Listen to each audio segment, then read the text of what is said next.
She was worth $50. That's what her family decided.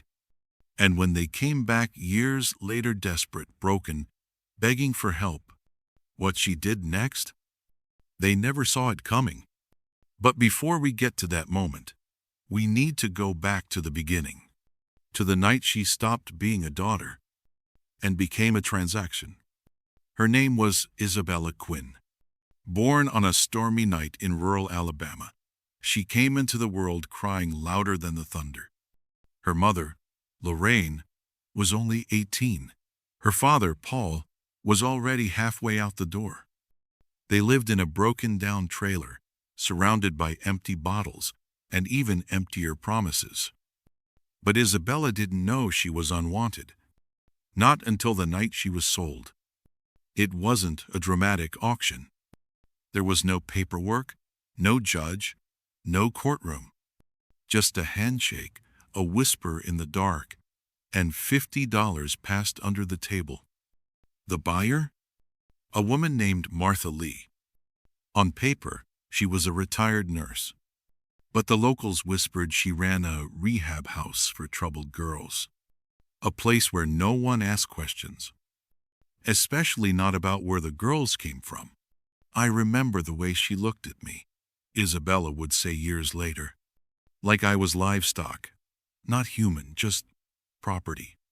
At just 6 years old, Isabella was dragged from the only home she knew, stuffed into the back seat of a rusty blue sedan, and driven hours away to a place where names were stripped and silence was survival. Martha's house was painted pink, deceptively cheerful on the outside. Inside, it was discipline, chores, and silence. No school, no toys, no affection. Just work, obedience, and above a loyalty. The girls were trained like servants, taught to cook, clean, stitch, bow their heads, and speak only when spoken to. But Isabella, she remembered. She remembered the price. $50. And every day she scrubbed the floors or peeled potatoes until her fingers bled. She repeated that number like a curse. She wasn't like the others. While some broke, Isabella watched. She listened. She paid attention to the men who visited Martha late at night, to the way she wrote in her ledgers, to the conversations that weren't meant for little ears. By the time she turned 10, she had memorized every name, every deal, every crack in the system Martha exploited. And when Martha's guard slipped one winter night, when the lock on the file cabinet wasn't secured, Isabella made her move. She stole one thing, a folder. Not just any folder. The one with names. Real names. Adoption agencies. Judges. Checks. Deals. And on the first page, her own name. Isabella Quinn, $50, no contact, parental termination confirmed. She was a ghost on paper.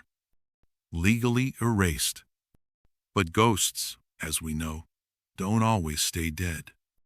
Years later, psychologists would call it institutionalized defiance. A survival mechanism some children develop under extreme neglect. But Isabella didn't just survive. She studied, plotted, prepared. By 13, she had run away twice. The first time, she was caught. The second time, she vanished. Some kids run away from home, said Dr. Elijah Barnes, a child trauma expert from Stanford. Isabella ran toward a mission. That's what separates victims from outliers. She resurfaced 3 states away, using a fake name, enrolled herself in a public school, became a janitor to pay for night classes. At 15, she was tutoring kids older than her. At 17, she graduated early. By 22, she had built something. But we'll get there. Because the real twist wasn't her escape, wasn't her education, wasn't her success. It was what she did when the people who sold her, the ones who took the $50, came knocking on her door. And what they didn't know was that she'd been waiting for them. They were older now, weaker. Their clothes didn't fit right, and their eyes avoided hers like she was made of fire. Paul's beard was streaked with gray, and Lorraine clutched a purse like it was all she had left in the world. Isabella didn't say a word when she opened the door, just stared. They flinched, not because she looked threatening, but because she looked familiar, and they weren't ready to face that ghost. The mansion behind her didn't make sense to them. Its marble columns, the chandelier glittering through the glass, the smell of jasmine that floated into the night air. This wasn't supposed to be her life. They expected bitterness, resentment, anger. What they got instead was silence. "I'm sorry," Lorraine said, her voice trembling like a match in the wind. "We didn't know what else to do. We were young and broke." Paul nodded beside her. No pride, no fight, just a sunken man in a crumpled coat. But Isabella remembered every word, every laugh they shared the night they sold her. She remembered watching from behind the curtain, the clink of the bottle, the way Paul said, "It's just one less mouth to feed." She remembered the exact sound of the money hitting the table. 5 crisp $10 bills. "Why are you here?" she finally asked. Lorraine hesitated. Paul spoke first. "We lost everything. The house, the truck, your little brother. He died. Cancer." They looked at her, hoping for a flicker of sympathy. A tear. A softening. Nothing came. They hadn't come to apologize. Not really. They had come because they heard a rumor. A rumor that a girl named Isabella Quinn had survived, thrived, and was now richer than the people who once owned her. They needed help, and in the twisted corners of their minds, they thought maybe, just maybe, she'd offer it. Isabella looked at them for a long moment.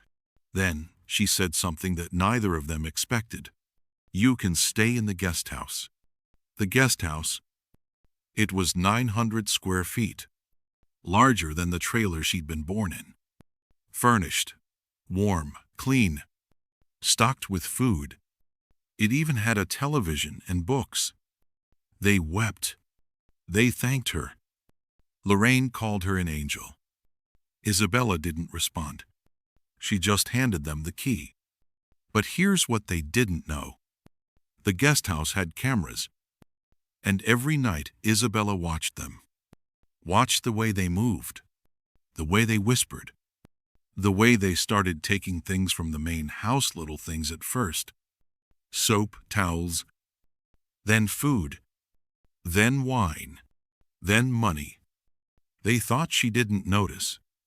They thought she was still the child they sold for $50. They were wrong. "This isn't revenge," she told her lawyer. "This is a study. I want to see how far they'll go." "Why?" he asked. Her eyes didn't blink. "To see if monsters ever grow a conscience." Months passed. She let them settle in, gave them tasks around the property, asked them to help the staff, fold linens, clean the kitchen, polish the silver. They obeyed. At first, then came the complaints. Then the excuses. Then the lies. One day, her housekeeper came crying. "Miss Quinn, I found your mother Lorraine screaming at one of the other staff. She said you owe her, that this place should be hers." Isabella didn't flinch. She just said, "Thank you." That night, she called a meeting. In the grand dining room, her staff sat on one side. Paul and Lorraine sat on the other. "Tonight," she said, standing at the head of the table, "we talk about value." No one spoke. 20 years ago, you put a price on me. $50. She pulled out a checkbook. wrote a number, tore the page, and slid it across the table to them. Paul picked it up. "Read the number." Eyes widened. It was $50. "I'm giving you your money back," Isabella said. "And now, we're even." She stood, walked away, and when she reached the door, she turned once more and said, "You can stay, but from now on, you work for every bite you eat." And then she closed the door behind her. They didn't leave. They could have. They should have. But they didn't. Not after that night. Not after she handed them back their $50 and said the words that shattered the little pride they had left. "You work for every bite you eat." Because deep down, they knew she was right. And even deeper, they knew they deserved worse. Paul started washing cars in the estate garage. Lorraine was assigned to help with laundry. Neither of them complained, not openly, but the resentment grew silently, like mold in the walls. And Isabella? She watched, not out of cruelty, but out of necessity, because the people who'd once traded her for gas money were now living under her roof. "She's trying to humiliate us," Lorraine whispered one night. "She thinks she's better than us." "She is," Paul muttered, without meeting her eyes. But Lorraine wasn't done. "She's not a queen. She's just lucky. She should be grateful we gave her life." That sentence? It would echo, because Isabella had installed audio devices along with the cameras. She heard everything. A week later, Lorraine was moved from laundry to cleaning toilets. When she asked why, the head housekeeper simply said, "Miss Quinn's orders." No explanation, no discussion. And yet Isabella never raised her voice, never punished them publicly. She just adjusted the circumstances. Subtle power, the kind that burns slower and deeper. There was one person on the estate who did notice Isabella's emotional distance. Her name was Camila Navarro, a therapist and longtime friend Isabella had met during her college years. Camila had seen her through the hardest stages of her rise, from community college all the way to building her own investment firm by the age of 25. "Izzy," she said during one of their walks through the garden, "you don't have to prove anything anymore." "I'm not proving," Isabella replied. "I'm remembering." Camila hesitated. Is this about closure or control? That question sat like a rock in Isabella's chest. But she didn't answer it. Not yet. Instead, she walked back toward the house. Back to the files she kept hidden. Back to the folder where she documented every interaction with Paul and Lorraine since their return. Dates, times, recordings, statements. Because while they thought they were living rent-free, she was building a case. Not a legal one. A moral one. A test. To see if they were capable of change, of real remorse. But the evidence wasn't good. They still blamed others. Still made excuses. Still whispered insults when they thought no one was listening. The house staff had stopped defending them. Some asked for reassignment to avoid working near them. Others simply referred to them as the ghosts. One evening, Isabella entered the guest house without warning. She found Paul drunk, Lorraine asleep on the couch, cigarette in hand. She didn't speak. She just stood there. And for the first time, Paul looked afraid. "Izzy," he said, slurring, "we didn't mean to hurt you. We were desperate." Isabella stared at him. "You didn't hurt me," she said.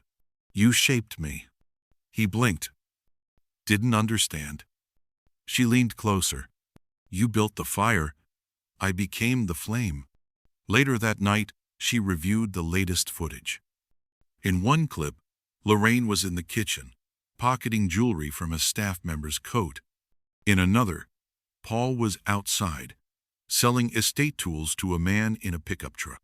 That was the final straw. Isabella called a meeting, not just with them, with everyone. The staff, the security, even the housekeepers, all gathered in the great room. Paul and Lorraine stood alone in the center.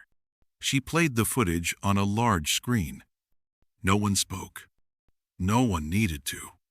The evidence was irrefutable. When it ended, Isabella stepped forward. "This house was built on discipline, not deception," she said. "And while I believe in second chances, I also believe in consequences." She handed them each an envelope. Inside, 2 plane tickets. One way, no destination listed. "You will leave tomorrow morning," she said. "No contact, no exceptions." Paul trembled. Lorraine's face crumbled. "Where will we go?" she cried. Isabella looked at them. Her voice didn't shake. "Anywhere but here." The following morning, they were gone. No goodbye. No apology. Just 2 figures retreating down the long stone driveway, suitcases rattling behind them. The gates closed. The cameras stopped recording.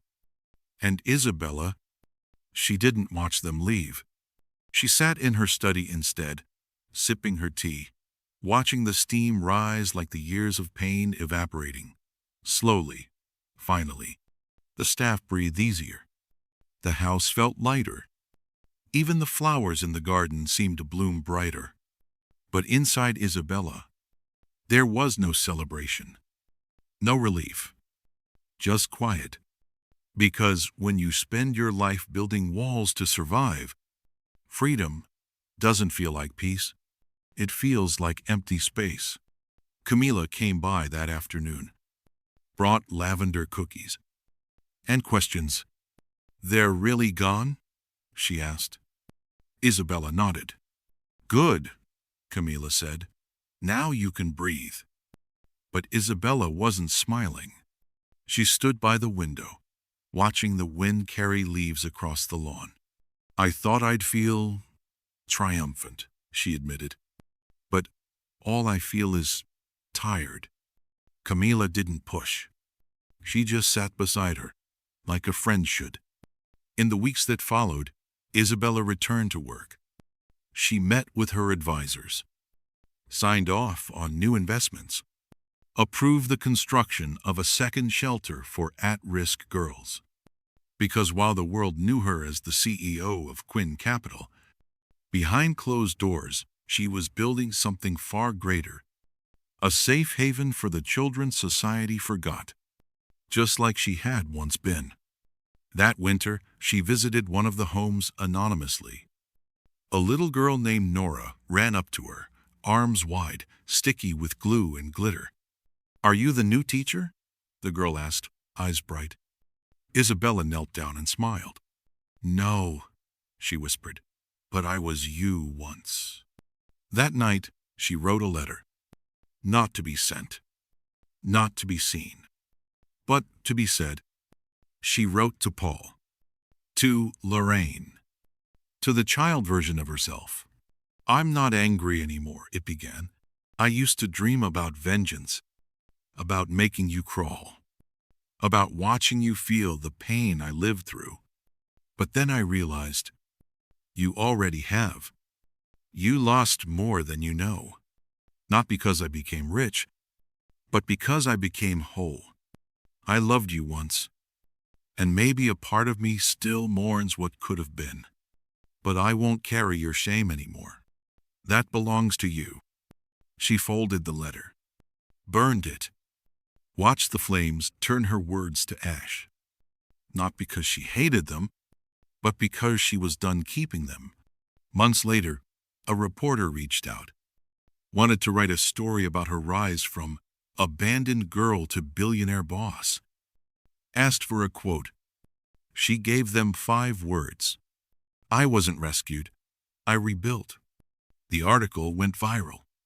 Thousands of comments, messages, television invitations. But Isabella stayed quiet, because she knew the truth. The real story wasn't about money. It was about a girl who was sold for $50 and who learned, step by step, that her worth could never be measured in numbers. Still, there was one thing left unfinished. A detail. A flicker from the past that wouldn't let go. A rumor that her parents hadn't gone far, that they were trying to cash in on her fame, that they'd sold a version of their story to a tabloid, a lie that painted them as victims, and Isabella as a cold, vengeful tyrant. And when Isabella saw the headline, she didn't get angry. She picked up the phone and made one final call. The phone rang twice. Then silence. A click. A voice.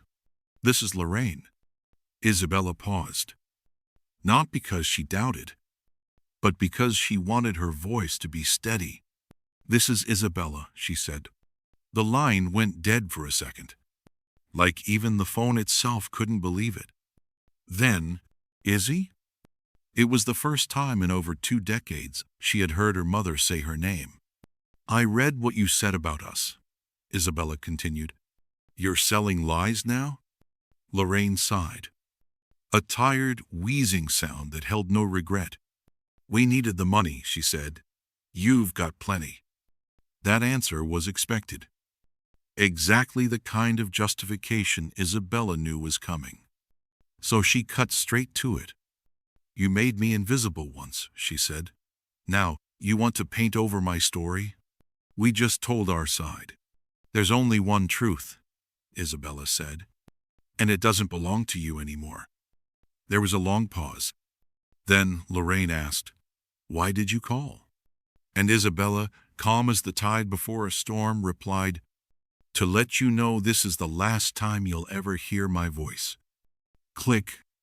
She hung up, not in anger, not in spite, in closure. The next morning, her lawyer sent a cease and desist letter to the tabloid. The article was pulled within 48 hours. Her name was protected again, not as property, but as a legacy. And yet, the past has teeth. And just when Isabella thought she'd sealed every door, one opened unexpectedly. It came in the form of a brown envelope. No return address. No name. Inside was a letter. From someone she had forgotten. "Dear Isabella, I was in the house with you. Martha's house. I remember your eyes. How you never cried, even when they hit you. I saw what you did. How you escaped. How you fought. I never got the chance to say thank you. Because when you left, you gave the rest of us a reason to hope." Isabella froze. The handwriting was shaky. Feminine. Signed, AJ. She turned the envelope over again. Still no clues. But it didn't matter. Someone else had survived. Someone else had seen her. She called Camila that night. "I thought it was over," Isabella said. "Maybe it is," Camila replied. "Or maybe it's just beginning." That idea stuck. Because Isabella hadn't just closed a chapter. She'd unknowingly opened a door, one that led back to the shadows she thought she'd outrun.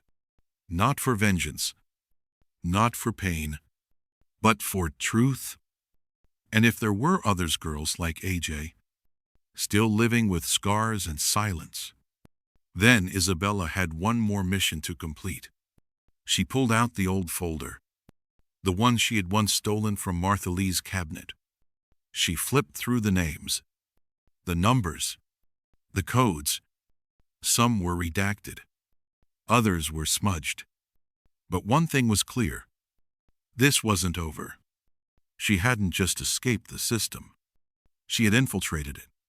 And now, she was going to burn it to the ground.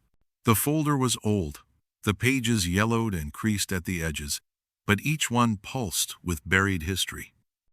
Dozens of names. First names. Last initials.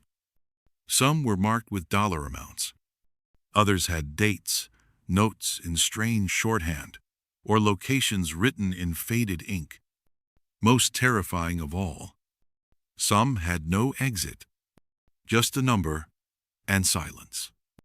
Isabella laid them out across her desk, one by one. Each paper was a ghost. Each name, a girl like her. She realized that Martha's house hadn't just been a prison. It had been a pipeline, feeding children into homes that didn't want children, but needed servants. And Martha? She was just one gatekeeper in a much larger machine. She called Camila. "I need more than therapy," Isabella said. "I need research, legal access, quiet eyes." Camila didn't hesitate. "I know someone." Enter Alec Ramirez, a former DOJ investigator turned private researcher. Known for uncovering dark networks no one else dared to touch. He met Isabella at her estate 2 days later. Sharp suit, sharper mind. She handed him the folder without a word. He flipped through the pages. "Where'd you get this?" "I lived it," she said. That was all he needed to hear. Over the next 3 weeks, Alec cross-referenced names. He found birth records, missing child reports, sealed court documents. What emerged was a trail. A line connecting Martha Lee to 3 other women in 3 different states. All of them listed as retired foster care coordinators. All of them with private homes, just like Martha's blank. And all of them still active. Alec leaned in one evening, tapping on his tablet. "We've got patterns. Fake adoptions. Cash transactions. No oversight. Some of these girls vanished entirely." He paused. "And 2 of the names in your folder? They died before 18. One from undisclosed illness. Another from accidental fall." Isabella's stomach turned. She remembered those names. She remembered their faces. They weren't accidents. They were consequences. She took a deep breath. "I want to find every girl still alive," she said. Alec nodded. "That'll take time." "I have time," she said. They didn't. Camila warned her this path would reopen wounds. "You're not just exposing them," she said. "You're reopening yourself." Isabella nodded. "I'm not doing this as a victim. I'm doing it as a witness." The first girl they found was Melanie Kay, now 31, living in Ohio under a different name, working as a bartender. No known family. When Isabella showed up in person, Melanie didn't recognize her at first. But when Isabella said, "Martha's house, pink walls, cold soup," Melanie dropped the glass in her hand. "I thought I made that up," she whispered. "I thought it was a nightmare." Isabella shook her head. "It was real, all of it." Melanie broke down. 20 years of silence poured out in one night. The beatings, the manipulation, the night she slept in the laundry room, too afraid to breathe. And then she asked the question Isabella knew was coming. "Why now?" And Isabella answered, "Because I didn't survive all that just to stay quiet." Over the next 2 months, Isabella located 5 more girls, each with their own broken trail, each bearing scars that time hadn't erased. And with every reunion, she grew more certain. This wasn't charity. It was justice. She brought them all together first on a call, then in person. 7 women, different ages, different cities, same past. They sat in Isabella's living room, sipping tea, eyes darting, hearts beating faster than their voices. Then someone said it. "What if we told the world?" No one laughed. No one hesitated. Because deep down, they all knew this wasn't just about healing. It was about ending it. They didn't want fame. They didn't want pity. They wanted truth, raw, unpolished, and undeniable. The seven of them sat around Isabella's long oak table, the same one her parents had once been humiliated at, now filled with survivors, not ghosts. And for the first time in decades, they spoke without flinching.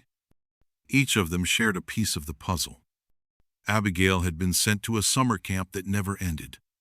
Melanie remembered being punished for speaking to boys at the grocery store. Lexi had scars on her arms that were never properly explained. Tasha had run away 3 times and been returned like a broken package. And Isabella? She just listened. Because every word they spoke added weight to what she was building. Alec began compiling their testimonies. Legally admissible. Time-stamped. Matched with state records and Martha's old documents. What he found was a system, a network of homes operating under the radar of foster care, exploiting the loopholes of private guardianship. He called it the quiet market. And Isabella? She had lived at its core. They hired a documentary team. Not flashy, not corporate. Just a group of journalists with one rule: no scripts. We tell it as it is, Isabella said. No glamour, no edits, no filters. They filmed for 6 months. In backyards, in empty bedrooms, in the alley where Lexi had once hidden for 3 nights with a stolen granola bar. It wasn't a story. It was a revelation. And the title? $50. The price they paid. The night the trailer dropped, it shattered the internet. Millions of views. Thousands of comments. Celebrities reposting it. Advocates demanding action. But not everyone was applauding. 3 days after the trailer aired, Isabella received a message. Anonymous. Encrypted. A warning. Stop digging, or we bury you. Alec tracked the source. A shell company linked to one of the ex-care coordinators named in the film. Isabella didn't flinch. She doubled down. She called a press conference. No podium. No handlers. Just her. She stood outside the courthouse, cameras blinking like fireflies. My name is Isabella Quinn, she said. I was sold for $50. But this ends now. Not for me. For every child still waiting to be seen. That clip went viral. Not for the production, but for her, eyes steady, haunted, and burning with conviction. Martha Lee was arrested 2 weeks later. So were 2 of her associates. The other names in the folder? Under investigation. The system had finally been punched in the throat. And the world was watching. The day the documentary premiered, Isabella watched it alone. She sat in the theater's back row, arms crossed, teeth clenched. But when the screen faded to black and the credits rolled, she stood up, walked to the front, and when the lights came on, the entire room was on their feet. Not clapping, not cheering, just standing, in silence. A tribute to the girl who was sold for $50 and refused to stay quiet. After the documentary's release, Isabella became a name etched into headlines. Survivor turned billionaire exposes underground adoption rings. From $50 to fortune, the woman who brought them down. But fame was never the goal. In fact, it made her uncomfortable. Because attention brought noise, and noise threatened clarity. Every day, her inbox was flooded. Some were thank yous. Others were pleas for help. And some were threats dressed as sympathy. Be careful, Camila warned. Some people aren't scared of exposure. They're scared of disruption. But Isabella wasn't afraid. She was done asking for permission. She funded a private investigation team, not just to go after the known predators, but to find the forgotten girls. She called them the uncounted. No records, no names in the system, no photos, only memories stitched together from whispers and scars. One by one, they surfaced. Ava, Jordan, Nyla, Reese, Kendra. Each one reached out in secret. Each one told a different version of the same nightmare. Isabella met them personally. No cameras, no press, just conversations. Tears were common. So were long silences. Some couldn't look her in the eye. And then there were those who only had one question. Why did you come for us? Isabella always gave the same answer. Because no one came for me. Meanwhile, lawsuits began piling up. States were forced to review old foster care cases. Closed files were reopened. Former guardians were indicted. Some tried to flee. Others tried to cut deals. But Isabella didn't want revenge. She wanted architecture, new laws, new oversight, new safeguards that would outlive her.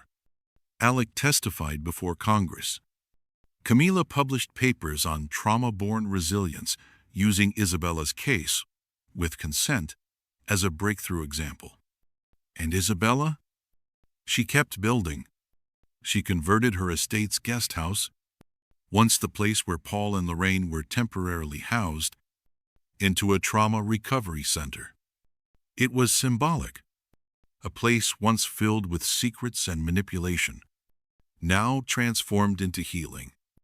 The plaque on the door read, "The price is no longer yours to set." But even as the world praised her, something inside Isabella remained unsettled. Not broken, just unfinished. One night, she walked the garden path alone, same one she used to pace in silence after her parents left. The air was thick with jasmine. The sky, a blanket of quiet stars. She paused under the sycamore tree. And that's when she saw her. A girl barely 12 sitting on the edge of the fountain. Skinny, silent, eyes too old for her age. One of the new residents from the recovery center. Her name was Eliza. Isabella sat beside her without a word. They listened to the water, to the wind. Then Eliza asked, barely above a whisper, "Do you think I'll ever forget?" Isabella didn't answer right away. Then, softly, "Number, but one day, it'll stop being the first thing you remember." That moment cracked something open. Not pain, not grief, purpose. Isabella realized her story wasn't just about survival. It was about multiplication, of strength, of safety, of voices. She stood, looked out across the grounds, and made a decision. This mission, this movement, would outlive her. And to do that, she needed to step into the light fully. Not as a victim, but as a blueprint. She launched the Quinn Foundation publicly on the first day of spring. No celebrities, no fireworks, just a stage, a microphone, and a banner that read, "No one gets sold again."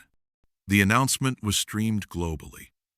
Millions watched, some with hope, others with guilt. Isabella stood center stage, calm, centered, undeniable. "For too long," she said, "children like me were treated as mistakes, as burdens, as property, bought, sold, forgotten. We were told we were lucky to survive. But survival is not luck. It's war. And now, we fight back."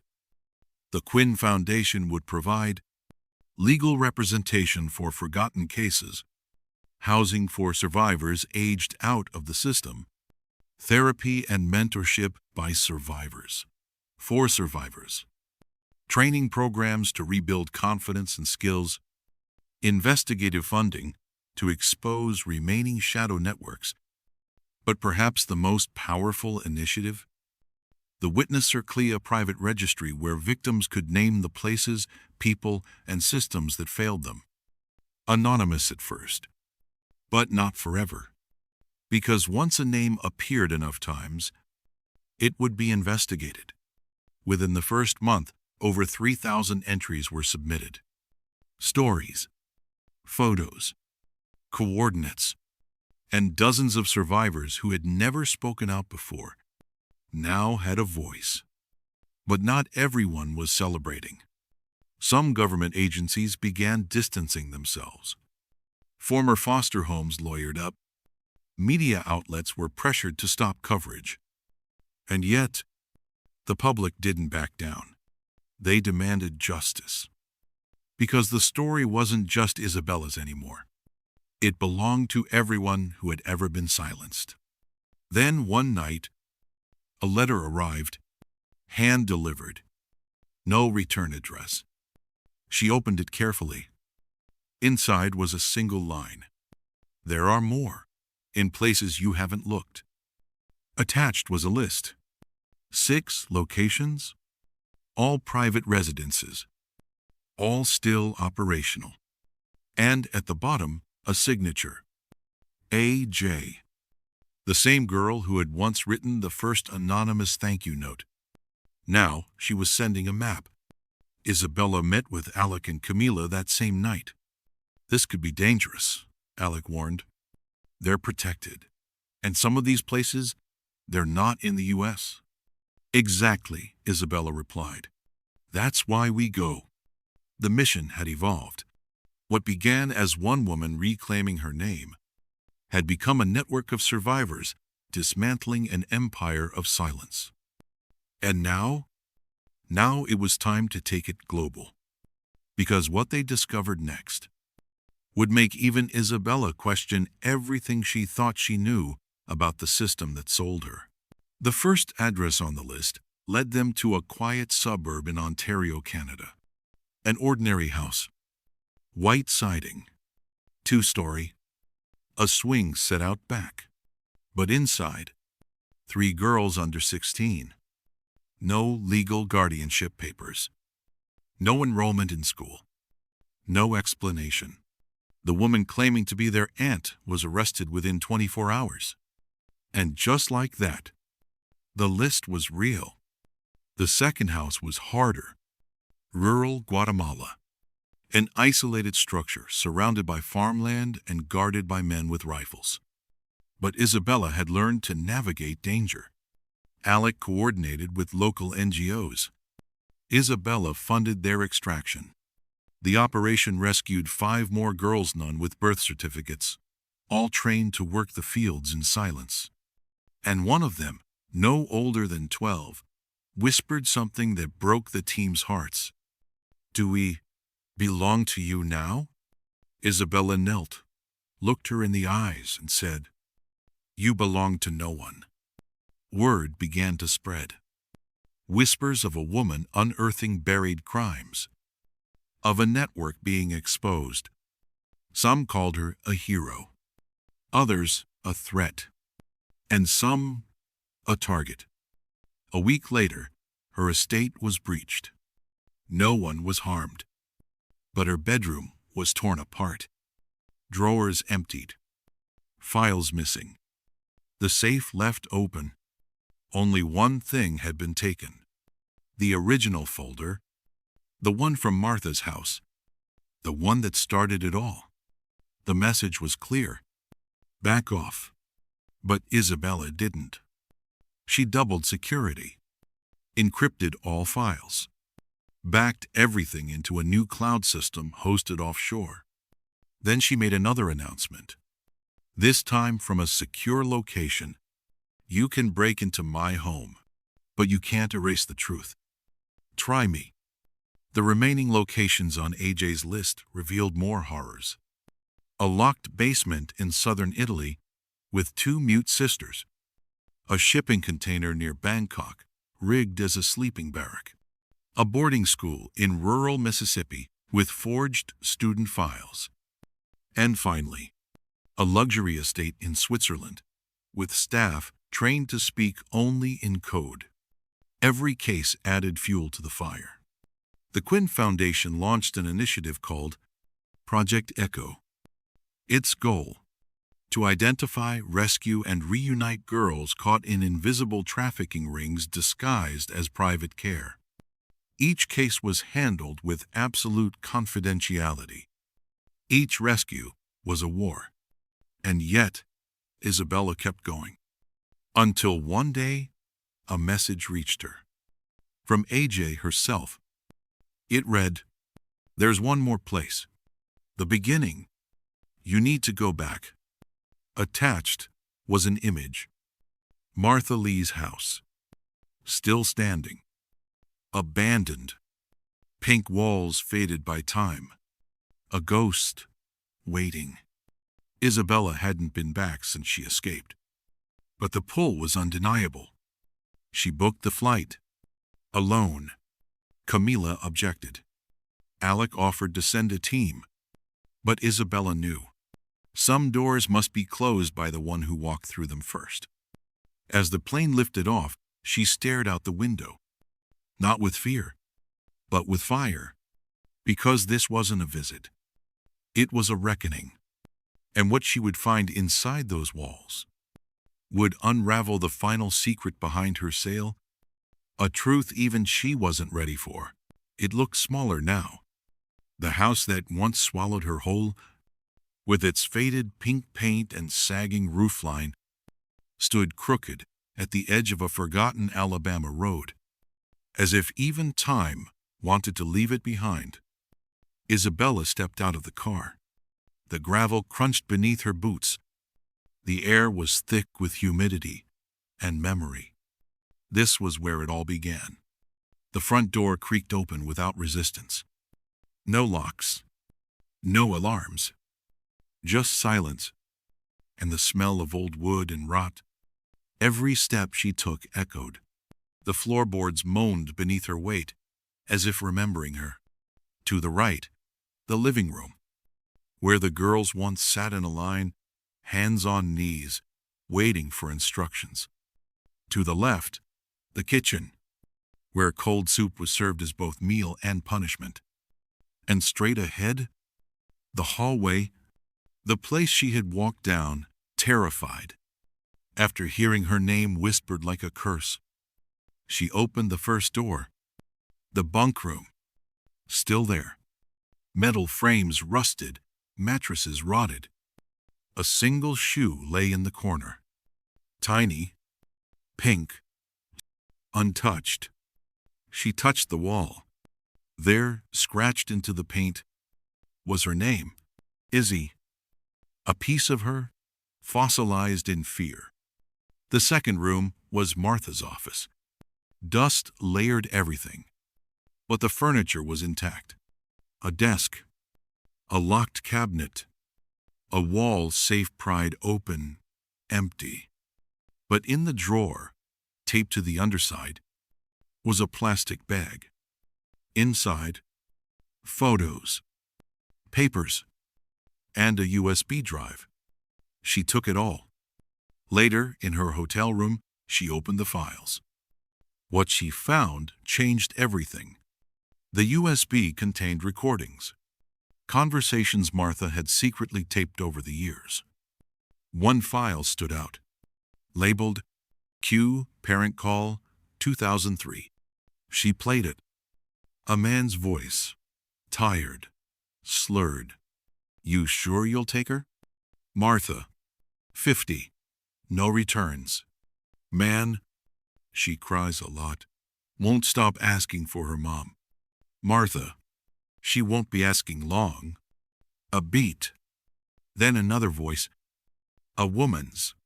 Just make sure she doesn't come back, ever. It wasn't Lorraine. It was someone else. Familiar. Isabella played it again. And that's when she realized it was her grandmother. The betrayal had gone deeper than she ever imagined. It wasn't just her parents. It was a family tradition. She hadn't been sold by desperation. She'd been disposed of by a lineage that viewed girls as burdens. And Martha? She was the tool, not the mastermind. Isabella sank into the hotel bed, the laptop screen still glowing. Her hands shook, not from fear, from clarity. This wasn't just her story anymore. It was a legacy of silence. A cycle, one she would now burn to the ground. Because the truth wasn't just powerful, it was inheritable. And if no one stopped it, more girls would be priced, purchased, and erased. She closed the laptop, called Alec. "I found something," she said. "You found the end?" he asked. She stared at her reflection in the dark window. "No," she whispered. "I found the beginning." The morning sun crept over the Alabama hills, but Isabella didn't feel its warmth. She sat motionless at the edge of her hotel bed, the audio file still echoing in her ears. Her grandmother's voice. Cold, calculated, final. Just make sure she doesn't come back. Ever. For years, Isabella had made peace with the belief that poverty had stolen her childhood, that desperation had forced her parents' hand, that they were weak, but maybe not wicked. Now, the illusion had shattered. This wasn't just neglect. It was a decision. A family decision. One layered in generational rot. She called Camila. Didn't cry. Didn't shake. Just spoke. She was part of it. "My grandmother." Camila's voice cracked gently through the phone. "Do you want to talk?" "I want to act," Isabella said. And she hung up. Back at the estate, Isabella buried herself in archives. Birth records, guardianship transfers, tax filings from the years her grandmother owned rental properties. And then she found it. 3 separate payments, all labeled as private education donations, all sent to accounts linked to Martha Lee. The earliest dated 5 years before Isabella's birth. This wasn't a one-time crime. This was a system, a family operation. She flew to Kentucky. That's where her grandmother now lived. A small farmhouse on the edge of Lexington. No cameras. No security. Just her and the silence between them. The knock on the door was gentle, calculated. Her grandmother opened it slowly. Thin, silver hair pulled back, eyes still sharp despite age. "Isabella?" she whispered, as if seeing a ghost. "I know everything," Isabella said. "About you, about Martha, about the money." Her grandmother didn't argue. She simply stepped aside.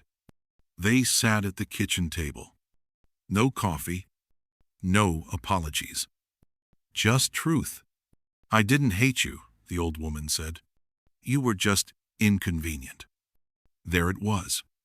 No pain, no remorse. Just calculated cruelty dressed in tired wrinkles. "You come from a long line of women who knew how to survive," she added. "You should be grateful." Isabella stared. "I'm not." She slid the USB drive across the table. "This is going to the authorities," she said. "And when they come for you, don't pretend to be surprised." Her grandmother's hands trembled slightly. But she didn't beg. "I suppose it was always going to end like this." Isabella stood. It was always going to end with me." Back home, she met with Alec and the legal team. They now had documented proof that her grandmother had helped fund illegal guardianship transfers across 3 decades. The statute of limitations would protect her from prison, but not from exposure. So Isabella made a choice. She named her. In a viral video posted by the Quinn Foundation, Isabella spoke directly to the camera. Not as a victim, not as a billionaire, but as a woman who had uncovered the truth beneath her own blood. I was sold for $50. And the woman who made the deal wasn't a stranger. She was family. But this isn't just about me. It's about every girl who's ever been told she was too much, too loud, too difficult, too expensive. We are not burdens. We are not currency. We are not secrets. We are the reckoning. The video exploded. News networks called it the boldest confrontation of generational abuse in modern memory. Survivors from across the globe began sharing their own stories, tagging the Quinn Foundation, calling it a movement. But the next letter she received wasn't a thank you. It was a name. Just one. Scrawled in unfamiliar handwriting. No signature. No context. Just a name from the past. Eliza Quinn. Her great-grandmother. Isabella froze. Because she had never heard of her. And according to all records, she was supposed to have died in 1951. And yet, the letter had been mailed 3 days ago. Isabella stared at the name. Eliza Quinn. A ghost in ink. A woman erased from every document, every family photo, every whisper of history. And yet, here she was. Not in memory. Not in myth. In motion. The envelope bore no return address. Just a local postmark, Louisville, Kentucky. She turned to Alec. I want to know everything about her. Within 72 hours, he had a file. Thin. Scattered.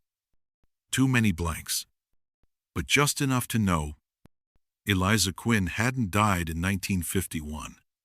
She had disappeared. According to a 1,949 hospital intake form, she had been admitted for hysteria and violent behavior. The note on the side read, patient reports repeated attempts to hide infant daughter from male relatives. That daughter was Isabella's grandmother. And the father? Unlisted. But the paper trail went cold 2 years later. No death certificate. No grave. No obituary. Just a woman who vanished. And a line of daughters taught never to ask why. But Isabella wasn't like the women before her. She wanted the truth. She and Alec drove to Louisville. The old hospital building was now a halfway house, but the basement still held boxes of patient files. There, in brittle folders, she found a transfer order. Eliza Quinn, the 3rd of March, 1951, moved to St. Mercy Asylum for Women, a place that no longer existed on any map. But Alec found a clue. An old priest's journal archived online. It mentioned a St. Mercy retreat, burned down in 1963. But not before 3 patients escaped. One of them was listed only as EQ. The trail led them to a modest house tucked into the Blue Ridge Mountains. A small farm, a mailbox with peeling paint. No name. But inside lived a woman. Thin, eyes like steel behind wrinkles, hair long, braided, silver white. Isabella approached slowly. The woman turned, as if expecting her. You look like her, she said. Like who? Isabella asked. Eliza, the woman said, then pointed to her own chest. Me? The world stopped. For a second, then crashed back into Isabella's lungs. You're Eliza Quinn? The woman nodded. I've been waiting for someone to come who wasn't afraid of me. They sat on a porch that smelled like rain and soil. Eliza spoke in pieces, but her memory was sharp. Sharper than Isabella had expected.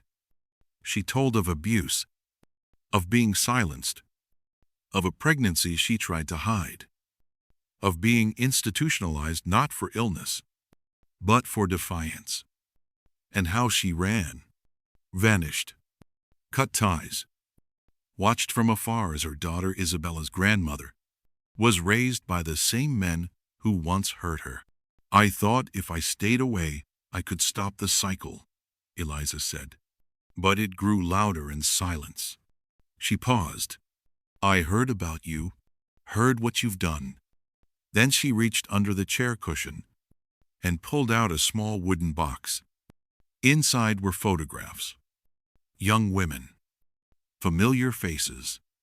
Some were the girls Isabella had rescued. Others unknown.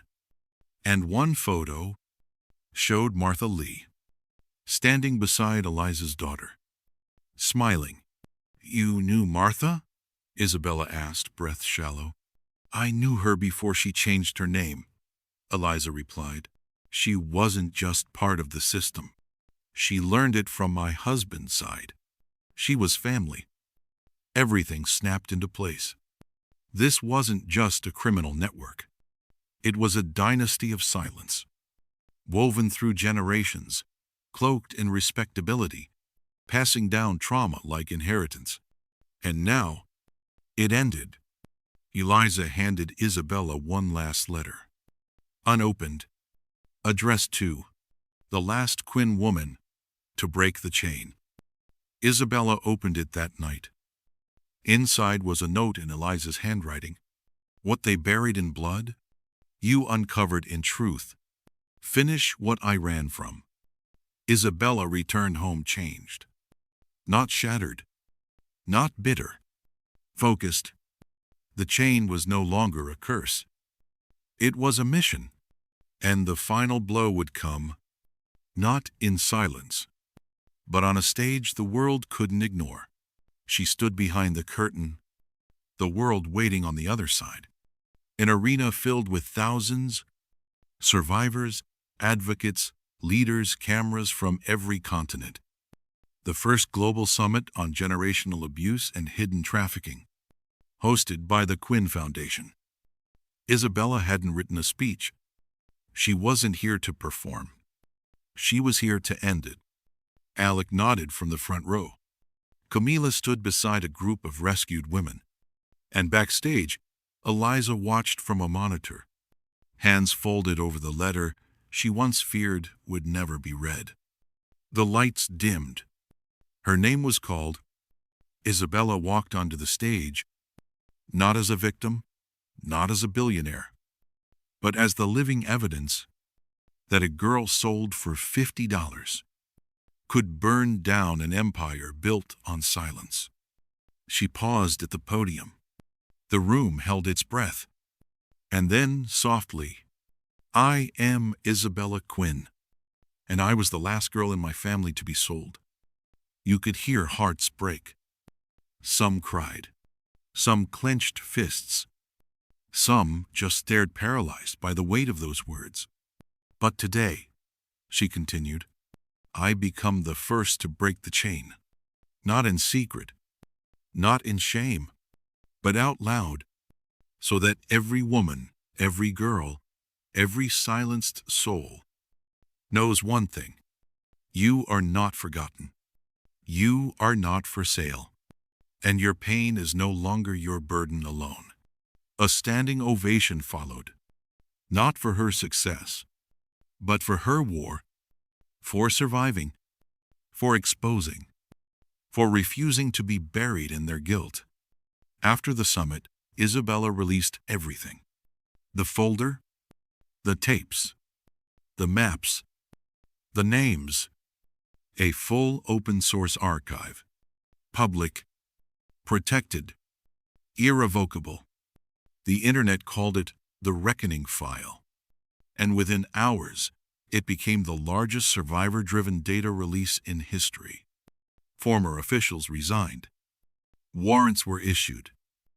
Old cases were reopened. And thousands of women found connections to their pasts, proof they were not crazy, not alone, and not broken. Isabella declined every interview. She didn't want attention. She wanted results. And when the media couldn't reach her, they went looking elsewhere. That's when they found Eliza, 94 years old, living quietly in the mountains. She gave only one quote. She didn't just survive. She turned our silence into thunder. Back at the estate, Isabella walked the halls alone, past the portraits, the archives, the recovery rooms. She stopped at the guest house, where her parents once stayed, where girls now painted, laughed, healed, and she whispered to no one, "This is what you tried to erase." Then she picked up a paintbrush. On the wall, she wrote in bold black letters, "No price, no permission, no more." Because some stories begin in pain, but they end in power, in legacy, in daughters who refuse to disappear, in one woman who turned $50 into a revolution. The summit was over. The headlines were already fading. But the impact, it was just beginning. Across the world, girls whispered Isabella's name like a password, a symbol, a shield. If she could rise, maybe I can too. The Quinn Foundation's inbox overflowed with messages. Some from women in their 70s, finally speaking up. Others from children still trapped, reaching for light. Isabella read every one. She answered as many as she could. And for those too dangerous to reply to directly, she sent teams. The recovery center expanded into 5 countries. Laws changed. Funding redirected. New protections enforced for privately placed children. And every one of those efforts carried a signature line of legislation, the Quinn Amendment. But Isabella remained distant from the spotlight. Not because she feared it, but because she had nothing left to prove. Her work was no longer about survival. It was about construction, building a world where girls didn't have to be strong to be safe. Eliza passed quietly one morning in spring. She was found in her sleep, a peaceful expression across her face, the letter she'd written to Isabella folded in her hand. No funeral was held, per her request. Instead, Isabella scattered her ashes on the porch where they once spoke. As they drifted into the wind, she whispered, "You ran so I could fight. I fight so others can rest." Years passed. The world changed. And in a small classroom in Detroit, a teacher asked her students to write about someone who changed the world. A girl in the back raised her hand. "I want to write about Isabella Quinn," she said. The teacher smiled. "Who is she?" The girl opened her notebook. "She's the reason I'm not afraid of where I come from." And somewhere, in the quiet halls of a house once filled with shadows, now lit with paintings, laughter, and light, Isabella Quinn sat beneath a tree, watching the sun fall. She closed her eyes, not to forget, but to remember. Because revolutions don't end with noise. They echo in the names we say without fear, in the silence we refuse to inherit, and in the thunder that begins with just one girl. There were no more letters, no more courts, no more locks to break, files to open, or ghosts to confront. But Isabella knew the work was never truly done, because for every name she had found, there were others still hidden, beneath shame, sealed doors, or deliberate forgetfulness. She spent her later years not as a billionaire, not even as a public figure, but as something far rarer, a living legend who refused to disappear. She would show up quietly to survivor support groups unannounced, sit in the back, listen more than speak, and when invited to talk, she'd say just one thing: "You're not a secret. You're not a story someone else gets to tell. She turned her estate into a permanent sanctuary. It wasn't branded. No tours. No social media. Just rooms filled with safety, warmth, and truth. The girls who came through didn't call her founder. They called her Izzy. And Izzy baked, read aloud, helped with job applications, listened at 3 a.m. because she remembered what it felt like to cry into a pillow and think no one was coming. Now she was the one who came. When she passed, it wasn't announced. No breaking news. No statement. Just a note sent to a quiet list of women around the world. Izzy has gone to rest. But her echo? It roared. At the 10th Annual Quinn Summit, girls from 47 countries lit candles in her name. Not for her death, but for their lives. Each candle represented a story reclaimed, a truth spoken, a silence shattered. And in a quiet museum built from the bones of the old Martha Lee house, now fully restored, renamed the House of Her. A single plaque sits beneath a preserved bunk bed. It reads, "She was worth more than $50. She proved it every single day." Dedicated to Isabella Quinn, the girl who was sold and bought the world back.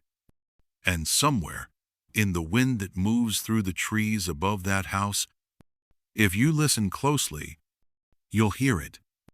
The echo of a girl who never stopped fighting. The thunder of a name that was once erased, now carved in history, in healing, in hope. Forever, they tried to price her, silence her, erase her. They failed, because Isabella Quinn didn't just survive. She rewrote the rules of survival. She showed the world that resilience isn't just about standing back up. It's about teaching others how never to fall the same way again. In classrooms, her story became part of curriculum. In courtrooms, her legacy changed precedent. In hearts, she lived like a lighthouse. And yet, if you asked anyone who truly knew her, they'd say, she never wanted to be remembered for the pain. She wanted to be remembered for the permission, the kind she gave others to speak, to cry, to rise. Somewhere today, a girl is sitting alone on a mattress that isn't hers, in a room that doesn't feel like home, wondering if her life will ever matter. And maybe, just maybe, someone places a book in her hands, a video in front of her, a name, Isabella Quinn. And for the first time, the girl feels something new. Not fear, not shame, but fire. Because once, a girl was sold for $50. And what she did next, the world will never forget.